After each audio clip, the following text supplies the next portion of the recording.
പ്രിയപ്പെട്ട ഉദ്യോഗാർത്ഥി സുഹൃത്തുക്കളെ, എല്ലാവർക്കും പുതിയൊരു ക്ലാസ്സിലേക്ക് സ്വാഗതം. നമ്മൾ ജൂൺ 2026 ബന്ധപ്പെട്ട ആനുകാലിക വിവരങ്ങളാണ് ഇന്ന് പങ്കുവെക്കുന്നത്.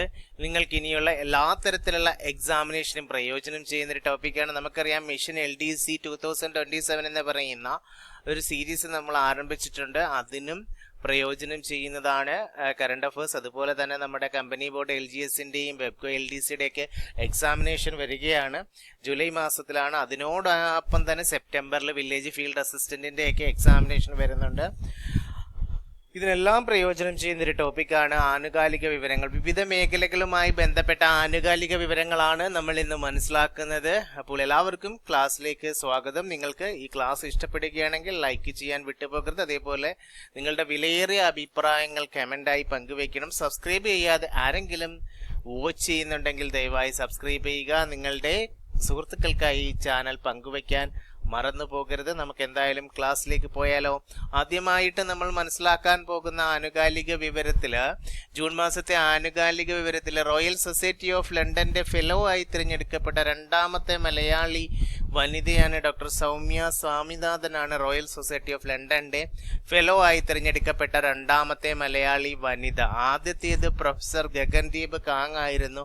2019 പ്രൊഫസർ ഗഗൻദീപ് കാങ്ങിനെ റോയൽ സൊസൈറ്റി ഓഫ് ലണ്ടന്റെ ഫെലോ ആയി തിരഞ്ഞെടുക്കപ്പെട്ട രണ്ടാമത്തെ മലയാളിയായി തിരഞ്ഞെടുക്കപ്പെട്ട വനിതയാണ് ഡോക്ടർ സൗമ്യ സ്വാമിനാഥനാണ് 2026. ഓക്കെ, അടുത്തത് നമ്മള് ഉദ്ഗം എന്ന് പറയുന്ന ഒരു പോർട്ടലിനെ കുറിച്ചാണ് നോക്കുന്നത്. Unclaimed deposits gateway to access information. എന്താണ് UDGAM? Unclaimed deposits gateway to access information എന്ന പോർട്ടലിനെ കുറിച്ചാണ് നമ്മൾ മനസ്സിലാക്കുന്നത്. റിസർവ് ബാങ്ക് ഓഫ് ഇന്ത്യയുടെ അവകാശികളില്ലാത്ത ബാങ്ക് നിക്ഷേപങ്ങൾ കണ്ടെത്താൻ നിയമപരമായ അവകാശികളെ സഹായിക്കുന്ന പോർട്ടലാണ്. RBIയുടെ അവകാശങ്ങളില്ലാത്ത ബാങ്ക് നിക്ഷേപങ്ങൾ കണ്ടെത്താൻ നിയമപരമായിട്ടുള്ള അവകാശികളെ സഹായിക്കുന്ന RBIയുടെ പോർട്ടലാണ് ഉദ്ഗം. പൂർണ്ണരൂപം unclaimed deposits gateway to access information എന്നാണ്. ഓർത്തിരിക്കണം. ഓക്കെ അല്ലേ?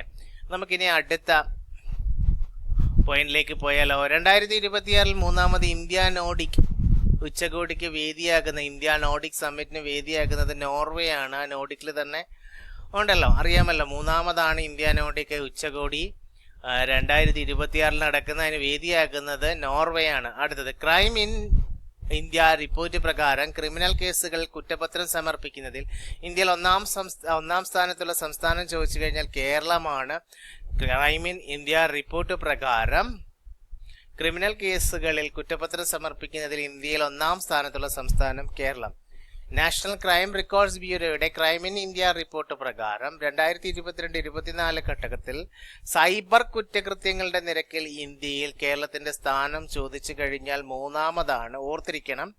നാഷണൽ ക്രൈം റെക്കോർഡ്സ് ബ്യൂറോയുടെ ക്രൈം ഇന്ത്യ റിപ്പോർട്ട് പ്രകാരം സൈബർ കുറ്റകൃത്യങ്ങളുമായി ബന്ധപ്പെട്ടാണ് 2022-24 കാലഘട്ടത്തിൽ സൈബർ കുറ്റകൃത്യങ്ങളുടെ നിരക്കിൽ ഇന്ത്യയിൽ കേരളത്തിന്റെ സ്ഥാനം മൂന്നാം സ്ഥാനമാണ്. ഒന്നാം സ്ഥാനത്ത് തെലങ്കാന, രണ്ടാം സ്ഥാനത്ത് കർണാടകയും മൂന്നാം സ്ഥാനത്ത് കേരളവുമാണ്. ഓക്കെ, ഇനി അടുത്തത് നാഷണൽ ക്രൈം റെക്കോർഡ്സ് ബ്യൂറോയുടെ NCRBയുടെ പുതിയ റിപ്പോർട്ട് പ്രകാരം ഇന്ത്യയിൽ ഏറ്റവും കൂടുതൽ സൈബർ കുറ്റകൃത്യങ്ങൾ റിപ്പോർട്ട് ചെയ്യപ്പെട്ട നഗരം ചോദിച്ചു കഴിഞ്ഞാൽ ബംഗളൂരു ആണ്. ഇന്ത്യയിൽ ഏറ്റവും അധികം സൈബർ കുറ്റകൃത്യങ്ങൾ റിപ്പോർട്ട് ചെയ്യപ്പെട്ട നഗരം. രണ്ടാം സ്ഥാനത്ത് മുംബൈയും മൂന്നാം സ്ഥാനത്ത് ഹൈദരാബാദുമാണ്. ഓർത്തിരിക്കണം. അടുത്തത് സ്ത്രീകൾക്ക് ഏറ്റവും സുരക്ഷിതമായ സംസ്ഥാനങ്ങൾ.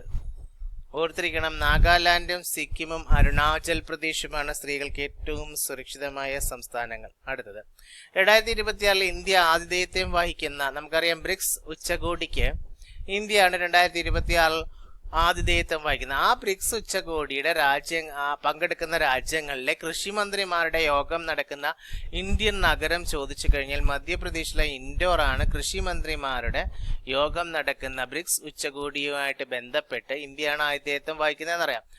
അപ്പോൾ മറ്റ് ബ്രിക്സ് ഉച്ചകോടിയിൽ പങ്കെടുക്കുന്ന രാജ്യങ്ങളിലെ കൃഷിമന്ത്രിമാരുടെ യോഗം നടക്കുന്ന ഇന്ത്യൻ നഗരം മധ്യപ്രദേശിലെ ഇൻഡോർ ആണ്. അടുത്തത് കേരളത്തിന്റെ പുതിയ എക്സാമിന് ചോദിക്കും, ഇമ്പോർട്ടന്റ് ഫാക്ട് ആണ്. കേരളത്തിന്റെ പുതിയ അഡ്വക്കേറ്റ് ജനറലായി നിയമിതനായ വ്യക്തിയാണ് കെ ജാജു ബാബു ആണ്. കേരളത്തിന്റെ പുതിയ അഡ്വക്കേറ്റ് ജനറലായി നിയമിതനായ വ്യക്തിയാണ് കെ ജാജു ബാബു. അടുത്തത് കേരളത്തിന്റെ ദുരന്ത മുന്നറിയിപ്പ് സംവിധാനമാണ് കവചം എന്നറിയുന്നത്. ഈ കവചത്തിന്റെ മാതൃകയിൽ ഡിജിറ്റൽ മുന്നറിയിപ്പ് സംവിധാനം നടപ്പിലാക്കുന്ന സംസ്ഥാനം ഒഡീഷയാണ്. കേരളത്തിന്റെ ദുരന്ത മുന്നറിയിപ്പ് സംവിധാനമാണ് കവചം എന്ന് പറയുന്നത്. അതിന്റെ മാതൃകയിൽ ഡിജിറ്റൽ മുന്നറിയിപ്പ് സംവിധാനം നടപ്പിലാക്കാൻ പോകുന്ന സംസ്ഥാനം ഒഡീഷയാണ്. അടുത്തത് ഇമ്പോർട്ടൻ്റ് ആണ്. നാറ്റോയെ കുറിച്ചൊക്കെ നിങ്ങൾക്ക് അറിയാവുന്നതാണ്. നമ്മൾ അതിനെക്കുറിച്ചൊക്കെ കുറേയധികം വസ്തുക്കൾ മനസ്സിലാക്കിയിട്ടുണ്ട്. അപ്പോൾ ഈ നാറ്റോവുമായി ബന്ധപ്പെട്ട് 2026 കറണ്ട് അഫയേഴ്സ് റിലേറ്റഡ് ആയിട്ട് പഠിക്കാനായിട്ടുള്ളത്, 2026 നാറ്റോ ഉച്ചകോടിക്ക് വേദിയാകുന്നത് തുർക്കിയിലെ അങ്കാറയാണ്. 2026 നാറ്റോ ഉച്ചകോടിക്ക് വേദിയാകുന്നത് തുർക്കിയിലെ അങ്കാറ.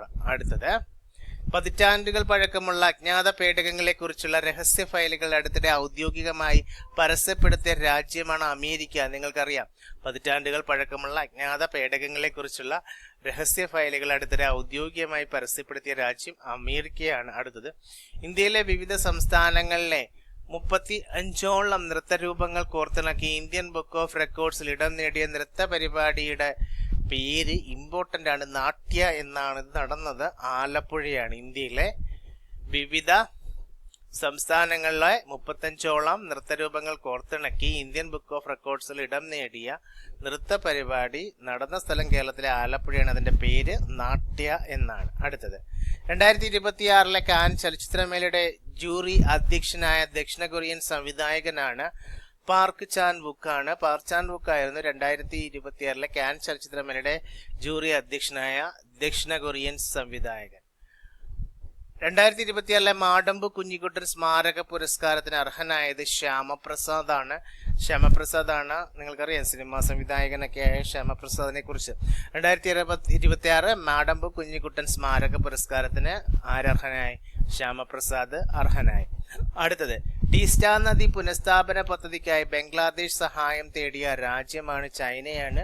ടീസ്റ്റ നദി പുനഃസ്ഥാപന പദ്ധതിക്കായി ബംഗ്ലാദേശ് സഹായം തേടിയ രാജ്യം ചൈനയാണ്. അടുത്തത് ഇന്ത്യയിൽ ആദ്യമായി വയോജനക്ഷേമം ലക്ഷ്യമിട്ട് ജാപ്പാനീസ് ജീവിതശൈലി, ഓർത്തിരിക്കണം, ഇക്കിഗായി എന്നാണ് ജാപ്പാനീസ് ജീവിതശൈലി. ആ ജാപ്പാനീസ് ജീവിതശൈലിയായ ഇക്കിഗായി മാതൃകയിൽ പ്രത്യേക വകുപ്പ് രൂപീകരിക്കുവാൻ തീരുമാനിച്ച നമുക്കറിയാം, അതാണ് കേരളമാണ്.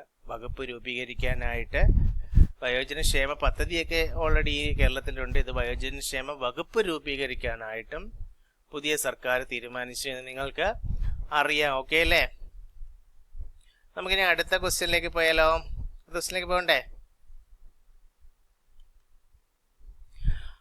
അപ്പോൾ അടുത്തതെന്ന് പറയുന്നത്, ഓർത്തിരിക്കണം, പ്രശാന്ത് നായർ രചിച്ച പുസ്തകമാണ് മലയാളി മെമ്മോറിയൽ എന്ന പുസ്തകം രചിച്ചത് പ്രശാന്ത് നായരാണ്. അടുത്തത് വായു മലിനീകരണം കുറയ്ക്കുന്നതിനായി ഇന്ത്യയിൽ ആദ്യത്തെ ആൽഗേ ട്രീ, ഈ ആൽഗേ ട്രീ സ്ഥാപിതമായത് മധ്യപ്രദേശിലെ ഭോപ്പാലിലാണ്. വായു മലിനീകരണം കുറയ്ക്കുന്നതിനായി ഇന്ത്യയിൽ ആദ്യത്തെ ആൽഗേ ട്രീ സ്ഥാപിതമായത്.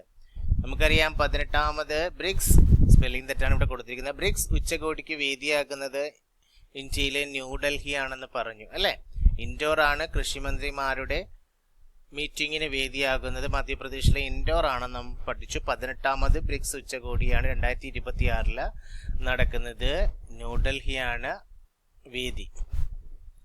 അപ്പോൾ കൂട്ടുകാരെ, നമ്മൾ 2026 ജൂൺ മാസത്തെ ആനുകാലിക വിവരങ്ങളാണ് പങ്കുവച്ചത്. ഇതിൻ്റെ കണ്ടിന്യൂസ് ക്ലാസ് ഉണ്ടാവും. നിങ്ങൾക്ക് ഇനി വരുന്ന എല്ലാ തരത്തിലുള്ള എക്സാമിനും പ്രയോജനം ചെയ്യുന്നൊരു ടോപ്പിക്കാണ്. അതുകൊണ്ട് കണ്ട് കേട്ട് നന്നായിട്ട് മനസ്സിലാക്കുക. നമുക്ക് അടുത്ത ക്ലാസ്സിൽ വീണ്ടും കണ്ടുമുട്ടാം. അതുവരെ ബൈ, ടേക്ക് കെയർ.